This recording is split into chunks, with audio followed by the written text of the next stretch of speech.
Friend గారు నిన్నే చెప్పాడు, ఒకవేళ పవర్ స్టార్ థియేటర్ లో జాపనీస్ మాట్లాడితే ఏం చేస్తామని. నిన్న వాషియో వాషి అనే ఓజీ వార్నింగ్ ని రిలీజ్ చేశారు. మన పవర్ స్టార్ ఒక్కొక్క మాట చెబుతుంటే నాకు ఇలా అనిపించింది. ప్రతి సినిమాలో ఒకడు ఉంటాడంట కదా, నిన్ను చూస్తే నాకు అలాగే అనిపిస్తుంది. హీరోనా కాదు, విలన్. జాపనీస్ నేర్చుకోవడమే కాదు, దాన్ని క్లియర్ గా కూడా మాట్లాడుతున్నారు. ఈ క్రెడిట్ అంతా మనలో ఒకడైన ఫ్యాన్ బాయ్ సుజిత్ దే. నిన్న మార్నింగ్ కాలేజ్ లో సరదాగా మా ఫ్రెండ్, రే నాకు ఒక డౌట్, ఒకవేళ పవర్ స్టార్ థియేటర్ లో జాపనీస్ మాట్లాడితే అప్పుడు మనం కూడా నేర్చుకోవాలేమోరా అని సరదాగా అన్నవాడుతూ, ఇప్పుడు నిజంగా నేర్చుకోవాలేమో.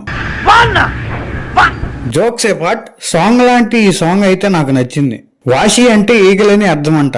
ఈ సాంగ్ యొక్క లిరిక్స్ కి అర్థం ఏంటంటే, మూవీ టీం అయితే థియేటర్ లో చూసుకున్నాం అని చెప్పారు, కానీ ఇదిగోండి ఇదే ఆ లిరిక్స్ కి మీనింగ్. మంచి హై వచ్చింది కదా, ఏం చేస్తాం, ఓ పక్క తమను మరో పక్క సుజిత్ ఇంజెక్ట్ చేసే డోసేజ్ అలాంటిది. మరి వాషియో వాషి, పదండి బట్టలు వాష్ చేద్దాం.